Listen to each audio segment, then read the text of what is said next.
Last week we began a little series. It'll be 4 parts now. I think I had planned on 3 parts. It'll probably be 4 because I found so much content, so much extra content. I don't think I'll be finished with it in 3.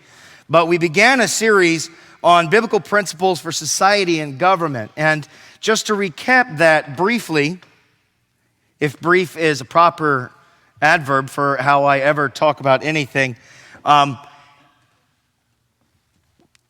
the idea I tried to push last week that's biblical is that the foundational principle that we're going to work with, the radical principle that the Bible gives for societies, for our governments, how we ought to live and order our lives, is really founded in Genesis chapter 1, verse 26 and 27, which is a radical idea where God said, "Let us make man in our image, after our likeness, and let them have dominion over the fish of the sea and over the fowl of the air and over the cattle and over all the earth and over every creeping thing that creeps upon the earth." So God created man in his own image. In the image of God created he him, male and female created he them. That word image is often actually translated idol. So I suggested last week, now humanity is not an idol, but the idea that man is made in God's image is erratic. My wife is leaving. She knows I'm talking about women in marriage, and she knows I've been in Exodus and Deuteronomy. She believes I'm likely to sell her off to pay off credit card debt.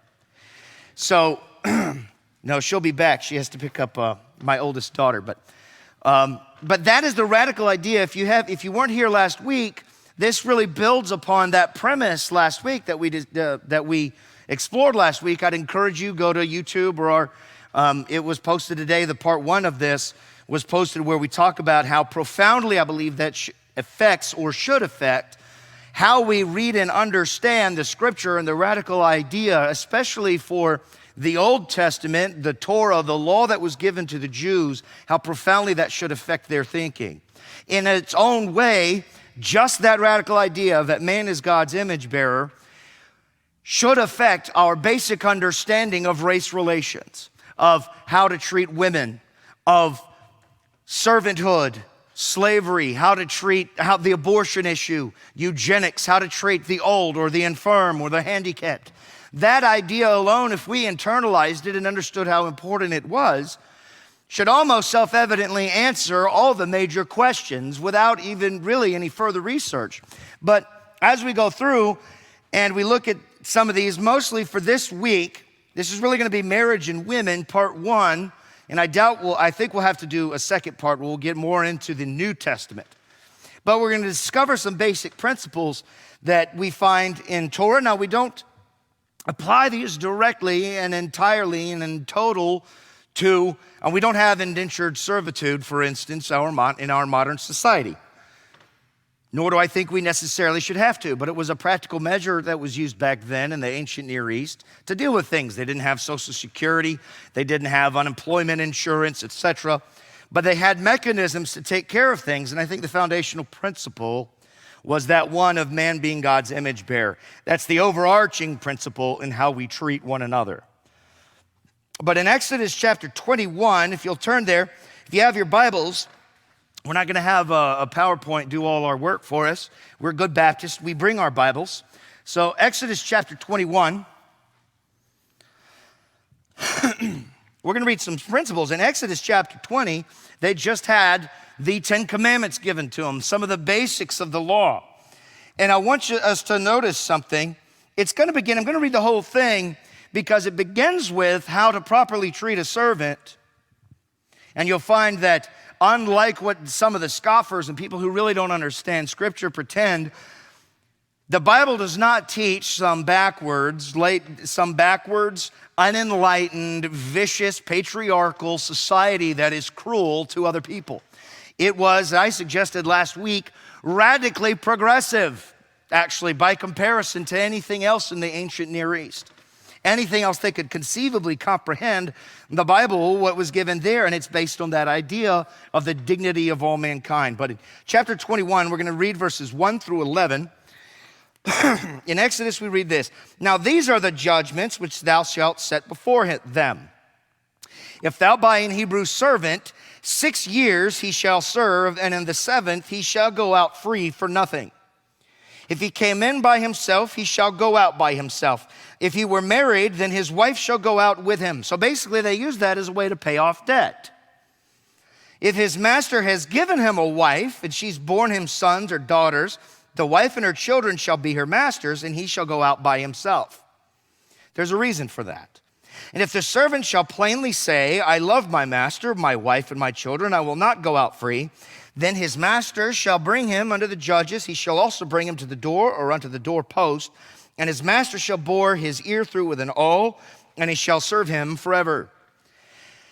Verse 7, and if a man sell his daughter to be a maidservant, she shall not go out as the men servants do.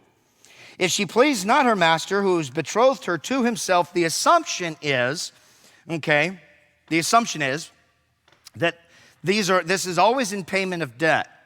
And there's the Jubilee year. The 7th year, it's like a Sabbath, it's a religious tradition, you set people free. If I owe money I cannot pay, then I serve you. It's indentured servitude. I pay off my debt, but at the 7th year is the year of Jubilee, and I am set free automatically. The assumption with a female here in this application is that you have a man who is deeply in debt, who he is poor or something like that. He cannot necessarily sell himself into servitude to pay that debt. He needs to take care of himself, his family, maybe his wife, and he has daughters. So he says this, look, I have a daughter. Why don't you marry her? Or alternatively, give her to your son to marry. That at least takes care of her. Now, we may not like the idea, but in case you didn't notice, there were not a whole lot of economic opportunities for women back in those days. There just weren't that many jobs available. There were like 5 different total trades on the planet. And women didn't do any of them. So he says, well, I have a daughter. I want her to be taken care of. Why don't you betroth her to your son? Or have her for yourself. At least she is taken care of. That's the idea here. So it says, and if a man, verse 7, sells his daughter to be a maidservant, she shall not go out as the men servants do. If she please not her master, who has betrothed her to himself, then shall he let her be redeemed. In other words, okay, she can be redeemed back. To sell her unto a strange nation, he shall have no power, seeing he hath dealt deceitfully with her. So he cannot use and abuse her and treat her like chattel or cattle to be sold to whomever. He cannot sell her to a pagan. He cannot treat her as though she is mere property. There are laws and instructions. Now, this is unique to the ancient Near East. The idea that there was ancient patriarchies where women were treated simply as so much property to be sold at will is definitely true, but the Jews did not do this. If he has betrothed her unto his son, verse 9, he shall deal with her after the manner of daughters. If he take him another wife, her food, her raiment, her duty of marriage shall he not diminish. Verse 11, if he do not these things, these 3 unto her, then shall she go out free without money. So the idea here is basically this, and sort of why we go into this. We don't apply this in our day and age. Well, that's true, certainly. But the idea is rather radical. In fact, even after 70 AD, we have 2 important archaeological findings. We find a lot of them in Masada, where we find marriage certificates, and we also find divorce certificates that Jewesses would keep, Jewish women would keep, that were very, very important. They kept their family documents, they kept bills of divorcement, and we'll talk about why they were important, and their certificates of marriage and why they were important. So if a man reneges on the idea, all right, in payment for your debt, I'll either betroth your daughter to myself or to my son. If he doesn't want to do that, he has to do one of 2 things. He has to set her free without money, without being redeemed, or alternatively, he must honor that commitment to care for her. Now, sending her back to her father is probably not the greatest idea. Obviously, he was poor and had little. So he is required, this is the lowest possible form of a Jewish wife. This is the peasanthood of peasanthood. And she has the legal protection, the guarantee that her food, her raiment, her basic needs, nor her duty of marriage, he shall not diminish. If he wants to, she can take that up legally against him with cause against him and be free to marry whom she chose. But we want to go out, verse 10, I want you to notice something, 10 and 11, and everywhere throughout Scripture, because this is something we actually have to address, unfortunately, that marriage, by its definition, throughout all of history, throughout all biblical texts, regardless of what biblical text we're talking about, it is fundamentally and foundationally a legal institution. It is an institution of contracts enforceable by law. You cannot redefine it into something else. When studying this, I loved Dr. David Instone Brewer, who writes books about this. And he said this idea, which we get in the modern age of, oh, well, you know, this woman and I, well, we love each other and we're committed to each other. We don't see the need for some piece of paper, which is meaningless or whatever, but we're committed to each other. We shack up together for all intents and purposes, but we're in love with each other. Irrelevant. But we're in love with each other and we care about each other, and so we're committed. By definition, you're not, because you won't sign yourself to a legal contract enforcing it. So no, you're not committed. But nonetheless, the idea that we truly love and are committed to each other, but we don't see that the legal system should have anything to do with it, is fundamentally unbiblical. There is a biblical word for that, and it's concubine, not wife. And a concubine is a woman you can treat any old kind of way with no legal protections whatsoever. Her children do not belong to her, whereas in the Old Testament, in the Scriptures, a legal wife, her children belong to her. You can't take them away. You can't kick them out of the house because, look, children are good, you know. Children can help run the family business. Children are valuable. They perceive children as valuable. Her children are her own. Their requirements to care for her, to not diminish her marital duties, to not deny her her children or treat her like cattle is covered for a legal wife. And this is why it is important. You know, that's why it's always by definition that it's important. And people have even failed in the modern church, have been tempted with the way our society, through court rulings, etc., nothing legal really, but through bogus court rulings, to say, well, the government should get out of the marriage issue altogether. Why isn't it just a ceremony, just a covenant or a contract between two people and God? But the Bible never speaks of it that way. It is and always has been, because the legality of the marriage contract is what gives it the force of law and ensures that there are penalties if you do not hold up your end of a contract. And the church doesn't have the authority, nor should it have the authority to enforce it. Maybe through church discipline, but if you're at that point, what do you care? But nonetheless, this is a protection for women that makes, and this is the lowest form of Hebrew wife. Those requirements, and they are always spelled out, every rabbi would say, these are the minimal requirements that you must give every wife. And they will be written on women's divorce documents and on marriage documents. That he must not diminish her food. He must not diminish her clothing. In fact, they would spell out certain amounts of each, different schools of them would spell out certain amounts at minimum, or to fulfill the marital duties, because it gives her the opportunity to have children, etc. So these are the minimal requirements. Do not be tempted to escape fighting the legal battles, ladies and gentlemen, in our society. Do not be tempted to escape it by saying the government should get out of it altogether. Because if we do, then our women are being mistreated. It's the most valuable institution for the protection of women and children that you'll ever find. My wife loves those Jane Austen stories. And I'm a bit of an old fuddy-duddy with them. She loves those old Jane Austen stories, and if you're familiar with them, they're always about how true love is going to triumph over the old school system where everybody's concerned about money and property, and I'm kind of the fuddy-duddy that's kind of rooting for like the old school people that, no, marry the rich guy. I don't care how much you're in love with him. Don't you want your kids to go to Eton? Forget about it. It's about the money and the children. The most evil movie I've ever seen is not some rated R thing loaded with violence and nudity. It must be Mrs. Doubtfire, where the hero is a transvestite who dresses like a woman in order to supposedly spend time with the children. At the very end of the film, it's Robin Williams doing it, disguised as an angel of light. He says to the children at the end, as Yuva Geneva Doubtfire, he says, just because mommies and daddies don't love each other anymore, that doesn't mean they don't love you. Because they'd been divorced, with no fault divorce, for no reason other than they didn't like each other. And I can't help but thinking to myself, that's exactly what it means. or at least that they love themselves more than they do you, because they're willing to tear apart your home. They're willing to tear up a legal contract which should be binding because they don't like each other anymore. Who cares? You are not going to find commands in the scripture anywhere that you must be romantically attached to your partner.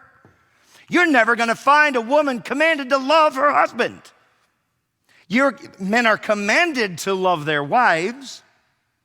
Women are encouraged through a tertiary means. Paul encourages Timothy to encourage the women in the church, to encourage the young women to love their husbands. So look, romance is great. It's a gift from God. I love the fact that I'm in love with my wife. If I weren't, it would be irrelevant. I still must care for her because I'm legally bound to her. And I should remain legally bound to her. And to the children that are the cause of a healthy and stable home environment for them. If you don't want our prison systems to grow, stop with the no-fault divorce garbage. If you didn't want homosexual marriage to become a reality in this country, you should have never permitted no-fault divorce to occur. There is always fault. There is always sin. And there is always some reason that somebody didn't fulfill one or both ends of that contract. Deuteronomy chapter 24, let's go there. Deuteronomy chapter 24. Now, this is a passage of scripture that seems, in a sense, initially to be rather negative. And we've been taught, in a sense, to think of it negatively. Now, remember we said last week, I'd encourage you, if you weren't here, to go back and watch part one of this, because some of the things I may be assuming you're aware of, you may not be aware of if you didn't see part one. But remember this. Most of these situations involve case law. They're not designed to operate within a utopian society, okay? So Exodus is not written. Ideally, nobody would ever make a contract and then say, oh, I really don't prefer to fulfill it, okay? That would ideally never happen.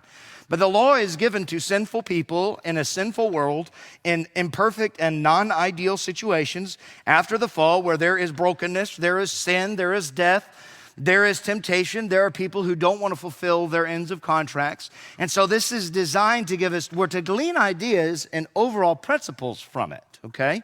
But we're not supposed to look at this as being, a perfect scenario. So this is that nefarious and ever famous Moses and the law of divorcement passage, which we're going to look at, and it seems very negative on its face, and it deals with a negative situation. But what you can glean from it, what we know about it, is that it was a remarkably good protection for women. Let's look at Deuteronomy chapter 24, verse 1 through 4. Moses writes, when a man has taken a wife and married her, and it come to pass that she find no favor in his eyes, because he has found some uncleanness in her. That word uncleanness is, the root is related to the word nakedness. So it's something like adultery or some kind of sexual sin of some form, because he's found some uncleanness in her. Then let him write her a bill of divorcement and give it in her hand and send her out of his house, but non-provable. You can't prove the adultery, okay? Otherwise, they would have been stoned, okay? So let him give her a bill of divorcement and give it in her hand and send her out of his house. Verse 2, when she is departed out of his house, she may go and be another man's wife. And if the latter husband hate her and write her a bill of divorcement and gives it in her hand and sends her out of his house, or if the latter husband die, which took her to be his wife, verse 4, her former husband, which sent her away, may not take her again to be his wife. After that, she is defiled, for that is an abomination before the Lord. Thou shalt not cause the land to sin, which the Lord thy God giveth thee for an inheritance. Now we know that when Jesus addressed this, he said, because of the hardness of your hearts, Moses permitted this. Okay? He didn't say Moses commanded it. In fact, as you read the book of Matthew, they said Moses commanded us. When the Pharisees and the scribes are and we'll probably get into that next week. I'm jumping ahead, really. Unless we have time today, we won't. But they said, didn't Moses command us to write a bill of divorcement? And Jesus very clearly said, for the hardness of your heart, Moses allowed you to do it. But what's the key to the bill of divorcement? This does not sound like a good thing or a protection for women. Moses knows, God knows, the reality is it's going to happen. People are sinful and they will want, either for just reasons or unjust reasons. Really, this is invariably an unjust reason, okay? If you knew for a fact, you can prove legally that she's an adulteress, that she's stoned, not a problem. I'm now a widower, I can marry whoever I wish. This is for something that involves, it may be any number of things, but essentially a man decides he does not want his wife. He can't prove any legal way to get rid of her, so he wants to write her a bill of divorcement. Okay. The protection is actually in the bill of divorcement. Okay. We have, and archaeology has discovered these many things, marriage contracts, which always say this woman cannot be denied her food, her raiment, her clothing, etc., or her marital duties, okay? We also have divorce certificates. They happened. We found those also as well at Masada. And every Jewish document that we could find will cite Deuteronomy chapter 24, and it will cite Exodus chapter 21, which I just read. And according to that, in some form or another, they will have written on it, she is now free to marry whomever she chooses, Jewish of course. That key document, if a man sends a woman out to his house, he cannot treat her like property to reclaim again, and there's reasons why. She is now free to marry whomever she wishes. She can go somewhere because one man doesn't want her. This is not ideal, but it does protect her. Now she can marry whoever she chooses, if that other man, for whatever reason. So this is an unlikable woman, obviously, for one reason or another. She can't make a husband happy. Now, ideally, the divorce wouldn't happen regardless, but Moses knows, because of the hardness of their hearts, they need some protection. She can go out and be another man's wife. If he dies, or if he decides to divorce her as well, she cannot go back to the first husband. And we would think to ourselves, why not? Doesn't that sound great? Well, Moses says, let me give you two scholarly explanations of why that would be important. These are, of course, not, they do not come from me. There's two reasonable explanations that I have found in my studies for why it's important she cannot return to her previous husband. The first one is by Dr. Raymond Westbrook, who's an authority on Old Testament law, and what his suggestion is, especially why he cannot take her back, is that a bride price or a dowry can't be extracted, or the children of a second marriage taken away from her. In other words, her property and her children are her own. So the idea is a man has a wife, he doesn't like her that much, he divorces her, she didn't bring much to it, but she marries a really rich guy. He didn't have any children by her. By her second marriage, she has children. And he goes, man, now she's got big dowry, she's got big money, she's got big property, and 8 strong boys with good, strong backs. Hey, let me take her back again. Okay? That's one possible protection that was, because in the ancient Near East, that would happen a lot of the time. Men could claim that a woman was divorced, and then for arbitrary reasons, years later, he could say, oh, that's my wife, because there was no official bill of divorcement that said, I am free to marry another man. They didn't do that in other parts of the ancient Near East. That woman didn't have that legal contract that says, all right, if you're going to kick me out, if you're not going to give me what is mine, then you at least need to give me the document, the legally enforceable contract, the document that says I can go be cared for somewhere else. That's one possible reason he can't take her back. Another one proposed by David Brewer is that it's possible. The only flaw in this is that we're not positive that they practiced this at the time, but it's quite probable. It's to prevent what's often called the nikah muta, which means literally pleasure marriages. So, if, for instance, you were to study Shiite law to this day, and they don't advertise it, certainly in the West, but it is still, and you can go on the website, you can go on websites and you can ask them, they will answer the question, they will be honest with it. In Shiite law, for instance, at least, now Islam was not a national religion at the time, but they probably didn't invent this practice. They probably inherited this practice, okay? But there was a practice where hospitality is critically important. In the Middle East to this day, it was critically important in the ancient Near East. Their notion of hospitality is, I give you the absolute best of absolutely everything, the best house, the best food. I go way above and beyond for my guests. I give them everything. And one of the practices that is okay now in Sharia law for Shiites is that, why not I give every possible comfort to possibly up to and including a wife for as long as you're here. And there's a term for it, nikah muta, which literally means pleasure marriage, okay? And now, of course, they're not going to commit fornication, guys. There's a marriage there, okay? So they have the little ceremony, and they have the marriage. But hypocritically, after that's done, he simply says, I divorce you, I divorce you, I divorce you, and she can go back and, therefore, So the marriage is done. And so that's basically their way to commit. It's a way for men to pimp out their wives or their daughters or their slaves or give them as property, as chattel to be used and abused to take care of other guests. This would have prevented the possibility of that happening, because if she's married to anybody ever, she cannot go back to her first husband. Do you see what I'm saying? He is stuck with her for life.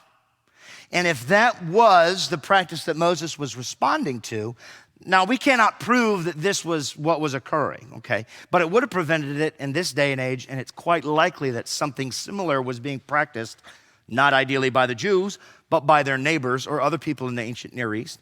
And to prevent the possibility of that kind of practice, Moses says, no, if you divorce a woman and she's with another man, or if she's, married to another man, you cannot take her back, and you have to give her that legal bill of divorce that says she's free to be another man, that that man must take care of her food, her raiment, her clothing, and her, I keep saying raiment and clothing as though they're two different things, and her marital duties. That gives her the opportunity to have children that will care for her in other days. Both of those are perfectly good explanations. They're the best explanations I could find. But the driving point is that rather than, and I know this does seem harsh, okay, to our modern sensibilities, okay, this does seem patriarchal, and it does seem ancient. Well, it's the book of Deuteronomy. It was a patriarchal and ancient and difficult and rough and hard world dealing with stiff-necked and hard-nosed people who lived in that society. But God nonetheless gave these and provided these protections for women, which tells us they're made in the image of God, that they're not property to be bought and sold. That if you call someone a wife, you must care for her and love her. But a temporary marriage would have been impossible given these situations. Comparatively, and that's kind of the larger point that I'm making, that compared to their neighbors, these people were practically radical, postmodernist, progressive, by comparison. And I neglected to mention this. There was a practice that I believe it was the Assyrian generals and other high-ranking men of war would do something similar to this law of divorcement before they went off on campaign. But the thing was, it wasn't a requirement for all men to do this for even the lowest born peasant wives. But what would happen is an Assyrian or upper higher ranking military officer or general, before they went out on campaign, would write basically what is a divorce. And some societies did practice something similar, where they would write basically a contingent bill of divorce that would say, my wife is divorced and she is free to marry whomever she wishes, et cetera, and it would be given to her before he went off on campaign in the event that he died or became, missing in war or something like that. So sometimes it was practiced, but it was only for the high ranking. I mean, we know that because these same documents say absolutely no such thing about lower born women. But if you're the wife of somebody significant or powerful, then something similar would happen. So the divorcement thing, which is hardly ideal, and Jesus will address that, and we'll probably go into that next week, and Jesus will address that, but because there's several things that it's referring to. But for the most part, the practices of the people surrounding them, these laws were designed to set them apart from the people around them. Part of the reason that God clearly said, look, these people that are in the land, you must drive them out utterly and completely and entirely. You must drive them out completely. Now, people like to claim genocide. That's not strictly speaking true. All they had to do was leave. Think about it. I mean, if you actually read the text, God never says, go commit genocide against these people in so many words. He says, he did essentially against the Nephilim, but they were inherently corrupt. There's reasons for that. But they were being punished for sin, and he says, drive them out of the land entirely. Now, the people that, for instance, in Ai and Jericho, if they'd have left, not a single one of them would have been killed. Obviously, the Jews must possess this land. And part of the warning, and I guess it's glad you brought this up, part of the reason that the accusation of genocide, or look, you must wipe this people group out completely, part of the reason that was justified is because the Jewish people would, and they did, fail to drive them out completely, kill all of them, or what have you, and they were indeed infected by their evil practices, their idolatry, their witchcraft, their sorcery, their wicked marriages. You read the book of Judges and you find the way they treated women was nothing like what was being taught in the book of Exodus, Leviticus, Numbers, and Deuteronomy. They were treating them like trash. Where did they learn that? Where did they learn to treat women like that? People giving priests and prophets concubines. How in the world was that legal? That wasn't legal. But suppose men of God are being handed concubines in the book of Judges. They learned that because they weren't driving out the people with the wicked practices. By the way, I'm glad you said that. That's a good commentary on separation, not the most popular biblical doctrine out there. But the notion of personal holiness and personal separation from the world, being careful who your friends are, being careful what you watch on television or what you listen to, being careful who you associate with, because you are absolutely not psychologically strong enough to battle and win successfully against every wicked influence in your life. I used to claim about 10 years ago, advertisement has no effect on me. I used to claim that all the time. I was like, advertisement, it never makes me do anything. I found myself about 5-6 years ago, I would see, these are stupid, but I would see an advertisement for some new stupid burger or something being offered. This is our new flame-broiled barbecue bacon burger thing at like Burger King or whatever. And they'd show all the photos. And of course, I'm way too psychologically strong to be affected by this. Now I remember my wife coming in and going, I'm going somewhere. Do you want me to bring you back something? I'm like, yeah, I want to try. And I realized, man, I've been a slave to these influences all my life. And of course we're all that strong. I mean, all of us are the most mentally and psychologically strong people we know, But sure enough, they were poisoned by the people around them. They did not follow these laws as they ought to. Any other questions? Further comment about that? You can't ask questions because I go on rabbit trails that are 12 minutes long. No, you can, by all means. Okay. But he explained to them, don't do it because you saw that the Egyptians did it. It wasn't something new that they were to stay away from. Right, okay, yeah, they were very familiar with it. They were familiar with, yeah. with the sin because the Egyptians did it. So they knew what to look for when they came into Canaan. Yeah. It was not a new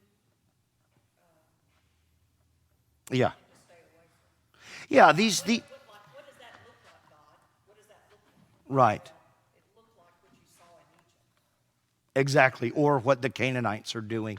I would say by comparison, especially with the way they're taught to treat Egyptians versus the way God talks about it, because you'll find that God is remarkably easy in a sense on the Egyptians. He will talk about strangers and sojourners in the land, and he picks out specifically that, look, you were sojourners in Egypt, don't mistreat them, whereas God picked certain societies and certain people groups to absolutely wipe out, certain ones. Others he did not. I think it wasn't so much the negative influence by and large of the Egyptians specifically, as it was the people in whose land they were going. It was the Canaanites specifically, and then by extension, some of the other people groups, the Amorites, the Hittites, and some of the groups, the ones that if God said, wipe these people out, then it was really the people in whose land they were going that were the bigger problem than I would say the Egyptians. In a strange way, The Egyptians were not necessarily a lot like, they were sort of culturally isolated in some ways. Not culturally isolated, but they had different practices than those in other parts of the ancient Near East. When you cross the Red Sea, the Arabic world, the Persian world, and the land of Canaan, the Canaanites specifically. Because Canaanites, he's like, wipe them out. God never says anything about taking revenge on the Egyptians. So, and some of the Egyptians' laws are actually, would be remarkable. For instance, the way they treated women was comparatively very good. They could own property and could inherit and things like that, which is, again, unique to most societies. It's unique to the biblical society. As far as I know, the only societies where women could contractually own property and land, at least, would have been Egypt and would have been the Jewish people, as far as I know. And I'm not an authority on that. But I know that the people in Canaan and the people in other parts of the ancient Near East, probably to exclude Egypt to some extent, were particularly vicious. And God's like, wipe them out. So it probably wasn't so much the Egyptians. The idolatrous practices, yes. And I mean, the golden calf, I mean, they learned that straight from the Egyptians. I mean, they're like, hey, here's a cool notion of a deity. Let's do the golden calf thing. The Egyptians like big bulls as gods. Why shouldn't Yahweh be like that? You know, we find that in Exodus 31, that first example of idolatry. They got that straight from the Egyptians, I would argue. Okay, anything else? Well, we'll stop a little bit early tonight. I'm not going to go through because the rest of it is really heavy. I don't want to go into chapter 22. We will. I mean, we don't have an excuse not to. I mean, the church you can't hide from your Bibles. So we'll have to talk a little bit in Deuteronomy chapter 22 next week and then get into what the New Testament has to say about marriage. We'll go in more deeply into how Jesus treated the issue of divorce and what Moses was saying here. But just keep in mind, ladies and gentlemen, the critical importance of marriage as a legal institution. We should fight to keep it a marriage contract. It's what it is. You can't call it a covenant. You know, the word covenant is just Old English for contract. I mean, there's no difference. I mean, if you go into the British Isles today and use the word covenant, they think of it as synonymous with the word contract. Sometimes in America, the word covenant sort of takes this, it's sort of it's an honor-bound thing. I said I would love and care for my wife and feed her and clothe her and not leave her out in the cold, but, and I do that for honor's sake, we've made a covenant. Well, the word covenant really just means legal contract and should. We kind of have sort of divulged in our meaning of it here in the New World, but when the Bible talks about covenant, it's talking about legal contracts. That's the covenant God makes with Israel. And God says, this is the covenant I've made with you. And why is it when they sin, God says, he's going to have to divorce you? The prophets were terrified of the notion. Isaiah speaks of it in I think, chapter 2. Jeremiah speaks of it in chapter 4 when he speaks of Israel, and he says, where's your bill of divorcement? How can Yahweh ever take you back again? And he's referring to this idea. God has divorced Israel for her sins. How can he possibly take her back again? Because of adultery, because of the idolatry, etc. Well, that's a bit of a rabbit trail. We'll go ahead and close early unless there's, well, not really that early, but we'll go ahead and close unless there's a, yes, sir. One of the main things I think that God was doing at the time was he was trying to keep them holy in their marriage. Absolutely. He wasn't really concerned about their happiness. No. He was really worried about the holiness. Absolutely. And that's how most marriages should be. Holy, because God put man and woman together. Mm-hmm. Yeah. I'm sounding like a fuddy-duddy by poo-pooing romance. Look, romance is a wonderful thing, but I do believe this. Commitment to truly show agape love to your wife will help you fall in love with her. Willingness to obey your marital requirements, to reverence your husband, to love your wife will make you fall in love with them. God has created it. This isn't meant to be a burden. God's commands are never meant to be a burden. But they're not possible if we do that which is right in our own eyes, as we said last week. They become impossible. You're right. God wanted all of us to be happy. None of the commandments God gave were to make us unhappy, but they were to address the notion that we're fallen creatures, that we do that which is right in our own eyes. And you're right. It's to keep you holy. But holiness breeds happiness. I'm committed to my wife, but I would also say I'm very happy with her. I'm in love with her. Even if I wasn't, but if you, and look, it's not always easy. After marriage, people change, you know. People grow older, you know. I mean, I'm not exactly the super stud my wife married, okay? But I believe she loves me anyways. I believe she's in love with me. Now, is that because I'm amazing? Absolutely not. It's because my wife is a wonderful person who is holy, who, in my opinion, and I'm not just trying to build her up to score brownie points. She's not even here. But, you know, I mean, I believe that doing that which is right, the benefits of the love, the romantic love, will find themselves. Those old couples that you see must have been married for 50, 60, 70 years, and they're holding hands and they act like they're magically in love. Do we think that every single year of their life was easygoing? Like they just found that 1 in 10 billion people that just happens to be the right one, and luckily they never fell out of love. There could have been 10, 15, 20 years that were difficult for them, but they stuck by their contract. Possibly they fell in love again. Possibly. And I think some of them will, well, I know that some of them will tell you that. These commands are there, and these are not directly to us as Gentiles per se, but the principles, I think, are timeless. Thank you for that. Anything else? Yes, sir.